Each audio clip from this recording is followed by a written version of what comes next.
Good morning everyone. জানি good আর good নেই, তাও কিছু করার নেই। তো কেমন লাগলো বাজেট দেখে?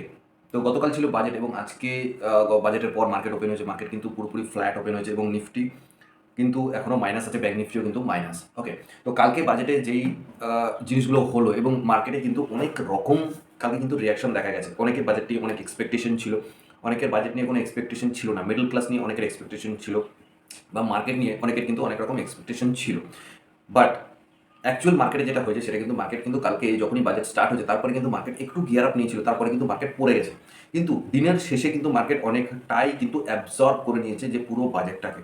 আমরা এখান থেকে যখন বাজেট স্টার্ট হলো বা কিছুক্ষণ পরে কিন্তু পিএসইউ যতগুলো স্টক ছিল প্রায় 10 to 13% কিন্তু স্টকগুলো ডাউন ছিল এবং হঠাৎ করে একটা মোমেন্টামে কিন্তু স্টকগুলো ওপরে চলে গেছে। ওকে, তো এখান থেকে অনেক কিছু ব্যাপার আছে যেগুলো ফ্যাক্টর করে এবং বেসিক্যালি যে ফ্যাক্টরটা করে সেগুলো হচ্ছে ট্যাক্স। আমাদের ফিনান্স মিনিস্টার যে ট্যাক্সগুলো আমাদেরকে বাড়িয়েছে এগুলো কিন্তু মানুষের মনে কিন্তু অনেক রকম প্রবলেম করতে পারে। কারণ দেখো তুমি একটা short term capital gain tax প্রথমে নিয়ে বলি, যেটা 15% ছিল সেটা কিন্তু এখন 20% করা হয়েছে। এসটিটি বাড়ানো হয়েছে। এবার একটা স্বাভাবিক জিনিস, একটা নর্মাল ট্রেডার কী করে? নর্মাল ট্রেডার সারাদিন ট্রেড করবে, তার প্রফিট নেবে, তার বেরিয়ে যাবে। এবং এইভাবে যখনই তারা ট্রেডিং করছে, ট্রেডিং করার সাথে সাথে তারা কিন্তু অনেক রকম ট্যাক্সেস কিন্তু তারা পে করছে, ব্রোকারেজ দিচ্ছে, ট্রানজাকশন ফিস দিচ্ছে, এসটিটি দিচ্ছে, স্টেট জিএসটি দিচ্ছে, এদিকে সেন্ট্রাল জিএসটি দিচ্ছে। সব রকম ট্যাক্স কিন্তু পে করার পরে কিন্তু তার হাতে কিন্তু প্রফিট আসছে। ইভেন এই short term capital gain tax যদি 15% থেকে 20% চলে যায় এবং এক বছরের মধ্যে যখন সে আইটিআর ফাইল করবে তখন কিন্তু এই ক্যাপিটাল গেইন ট্যাক্স কিন্তু তাকে ভরতে হবে। ইভেন 20%। আমি ওইদিকেও ট্যাক্স দেবো, আবার প্রফিটে যখন প্রফিট করবো তখনও ট্যাক্স দেবো, তাহলে ভাই কী করে চলবে?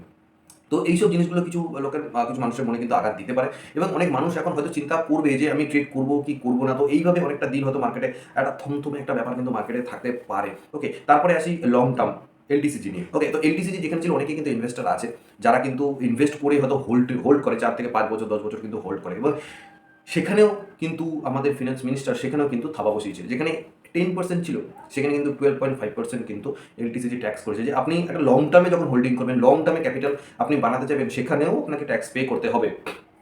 এখানে একটা জিনিস ছাড় দিয়েছে যে আপনি ক্যাপিটাল গেইন যেখানে 1,00,000 টাকা ছিল, 1,00,000 টাকা অব্দি এক্সিবিশন ছিল, এখন কিন্তু সেটা 1,25,000 টাকা অব্দি এক্সিবিশন দেওয়া হয়েছে।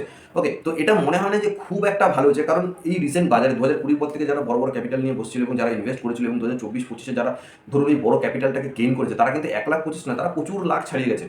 তো তাদেরকে কিন্তু ওই 12.5% ট্যাক্স কিন্তু তাদের ভরতে হবে। তাদের যখন আইটিআর ফাইল করবে তারা কিন্তু সেই টাকাটা কিন্তু অ্যামাউন্টটা কিন্তু ভরতে হবে। এবং যারা এফএনওতে ট্রেড করে, এখানে আরেকটা জিনিস ফ্যাক্টর কাজ করে, যেটা হচ্ছে যে বাজেটে অ্যানাউন্স করে যে taxes announced on buyback of shares and securities transaction tax rates on F&O transaction. এখানে দুটো জিনিস হয়। দেখুন, বাইব্যাক শেয়ারও কিন্তু এখানে গভর্নমেন্ট কিন্তু ট্যাক্সের কথা বলেছে। বাইব্যাক শেয়ার মানে ধরুন আমরা কোনো কোম্পানি যখন শেয়ার কিনি বা ধরুন কোম্পানি যদি কোনো বাইব্যাক অ্যানাউন্স করে এবং সেই কোম্পানির শেয়ার কোম্পানি থেকে কিনে যখন কোম্পানিকে আমরা বেশি দামে বিক্রি করি, সেটাও কিন্তু এখন ট্যাক্সেবল হবে।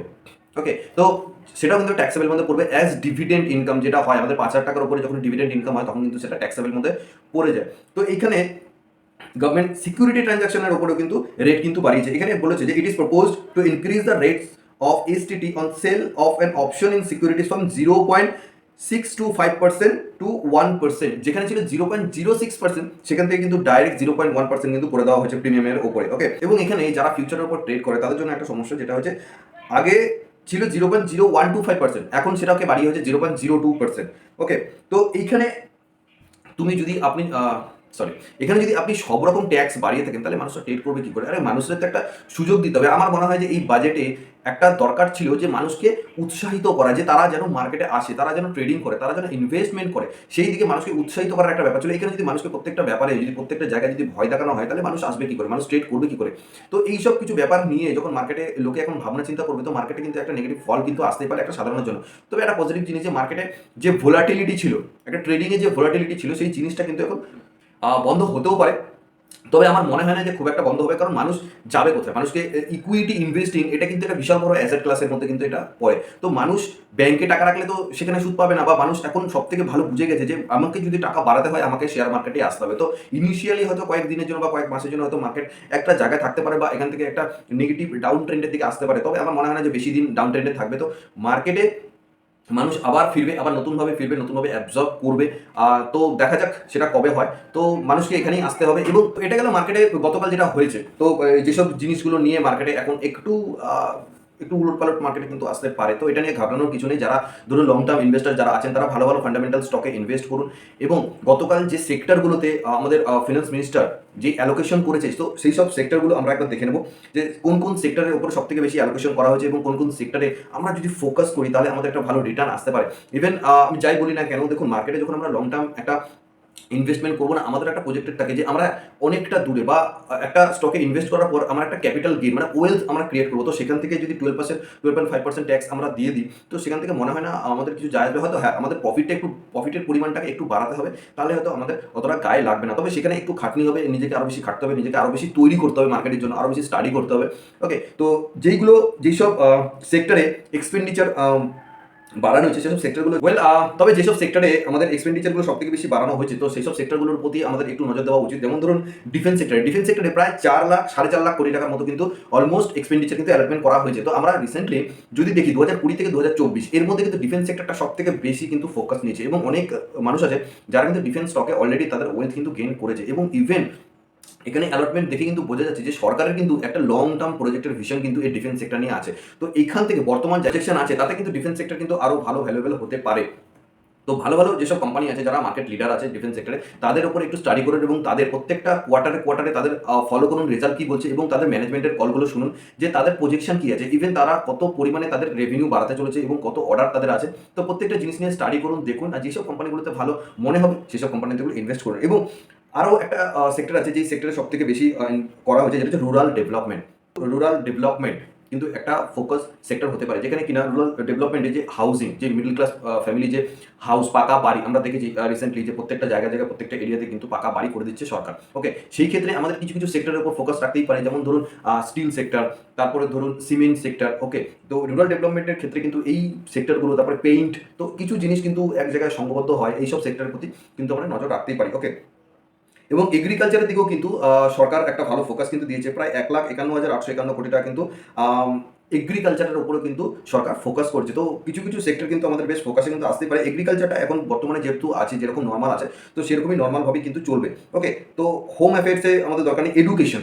ওকে, তো সরকার কিন্তু যে নর্মাল ব্যবস্থাটা এডুকেশন সেক্টরের উপরে কিন্তু এবার একটু ফোকাস মনে দেওয়া উচিত, কারণ এডুকেশন সেক্টরটা কিন্তু পুরো আন্ডার রেটেড একটা সেক্টর, যেই সেক্টরের উপরে কিন্তু সরকার প্রায় 1,25,638 কোটি টাকা কিন্তু অ্যালটমেন্ট করেছে। তো ইনিশিয়ালি আপনারা ফুল বাজেটটা দেখে নেবেন এডুকেশন সেক্টরের উপর। তো আমি এখানে এখন এডুকেশন নিয়ে আলোচনা করছি না, তাহলে ভিডিওটা অনেক বড় হয়ে যাবে। তো আমার মনে হয় যে এডুকেশন সেক্টরটা কিন্তু এখন ফোকাসে আসতে পারে। ওকে, তো এই দিকটা একটু নজর রাখবেন। এবং আইটি অ্যান্ড টেলিকম সেক্টরে কিন্তু প্রায় 1,16,342 কোটি টাকা কিন্তু আইটি অ্যান্ড টেলিকম দুটো মিলিয়ে কিন্তু সরকার অ্যালটমেন্ট করেছে। ওকে, এবং এনার্জি সেক্টরের ক্ষেত্রে প্রায় 68,769 কোটি টাকা কিন্তু এনার্জি সেক্টরের উপর কিন্তু অ্যালটমেন্ট করেছে। ওকে, আমরা যদি গুগলে যদি আপনি সার্চ করে নেন যে 2030 ভিশন অন রিনিউয়েবল এনার্জি বা সোলার এনার্জি, সেখানে কিন্তু আপনি পেয়ে যাবেন যে ডিফারেন্ট ক্যাটাগরিতে কত পার্সেন্ট করে কিন্তু গভর্নমেন্ট একটা টার্গেট পয়েন্ট বানাচ্ছে। ওকে, সেই অনুযায়ী আপনি সেসব সেক্টরের প্রতি নজর রাখুন এবং সেসব সেক্টরকে ফোকাস করুন এবং সেসব সেক্টরে যারা ফান্ডামেন্টালি স্ট্রং, যেসব সেক্টরে ফান্ডামেন্টালি স্ট্রং এবং আপকামিংয়ে অর্ডার নেওয়ার ক্যাপাবিলিটিস আছে, তো সেই সব স্টকগুলোতে নজর রাখুন এবং সেই সব স্টকগুলো যদি অনেকটা বেড়ে গিয়ে থাকে তাহলে তাকে ওয়াচ লিস্টে রাখুন এবং ওয়াচ করুন যে তারা কখন আপনার প্রাইসে আসে। তো যখনই আপনার প্রাইসে আসবে, একটা রিজনেবল দামে আপনি পাবেন, তখনই আপনি সেখানে এন্ট্রি করে নেন। ওকে, তো ইনভেস্ট করুন এবং আপনি যদি চান ট্রেড করতে, অবশ্যই ট্রেড করতে পারেন। এক্সট্রা ট্যাক্স যদি আপনি দিতে চান তো দিতেই পারেন, সেটা পুরোপুরি আপনার ব্যাপার, সেখানে আমার কিছু বলার নেই। তো আমার কাজ ছিল এই বাজেটটাকে যে ট্যাক্সেস গভর্নমেন্ট আমাদের উপর বসিয়েছে, তো সেটাকে নিয়ে এলাবোরেট করা। তো আমি করলাম এবং আমরা যাবোই বা কোথায়, আমরা অ্যাকচুয়ালি মার্কেটের লোক, তো আমরা মার্কেটেই থাকবো। তো আজকে 2% বাড়াক বা 2% কমাক, আমাদের মার্কেটেই থাকতে হবে, আমাদের মার্কেটেই আসতে হবে। তো এখানে আমার মনে হয় না যে খুব একটা বেশি এফেক্ট মার্কেটের উপর পড়বে, কারণ মার্কেট আমি শেষ বেলাতে গতকাল দেখে নিয়েছি মার্কেট কিন্তু অ্যাবজর্ব করে নিয়েছে। এখন যদি টেকনিক্যালি মার্কেট অনেকটা হাই গিয়ে থাকে তাহলে একটু কারেকশন হয়তো হতে পারে। ইভেন মনে হয় না যে খুব একটা বেশি ডাউন ট্রেন্ড বা খুব একটা বেশি মার্কেট নিচে নামতে পারে, কারণ আমার কোন দিক থেকে দেখতে পাচ্ছি না যে মার্কেট কোনো ক্র্যাশ বাগেরা কিছু করতে পারে। তো ইটস ওকে, ভালো ভালো ফান্ডামেন্টাল চুজ করুন, ভালো ভালো ফান্ডামেন্টালে ইনভেস্ট করুন এবং লং টার্মের জন্য হোল্ড করুন। এবং আপনারা চাইলে যারা ধরুন মার্কেটে আসতে পারছেন না বা মার্কেটে ভয় লাগছে, এই সময় ঢুকতে পারছেন না, তারা মিউচুয়াল ফান্ডে ইনভেস্ট করতে পারেন। এবং মিউচুয়াল ফান্ড নিয়ে অনেক রকম ভিডিও, পুরো ডিটেলস ভিডিও আমার প্লে লিস্টে বানানো আছে, আপনি যান সেখান থেকে দেখতে পারেন। বা ইটিএফেও ইনভেস্ট করতে পারেন, ইটিএফ নিয়েও ভিডিও বানানো আছে, প্লে লিস্টে যান, সেখানে গিয়ে অলরেডি ভিডিও পেয়ে যাবেন। তো আপনারা সেখান থেকে গিয়ে দেখে নিতে পারেন। চলুন, আজকের ভিডিওটা কেমন হলো সেটা অবশ্যই জানাবেন। ভিডিওটা ভালো লাগলে লাইক করবেন, কমেন্ট করবেন, শেয়ার করবেন, অবশ্যই সাবস্ক্রাইব করে দেবেন। তো চলুন, দেখা হবে নেক্সট ভিডিওতে।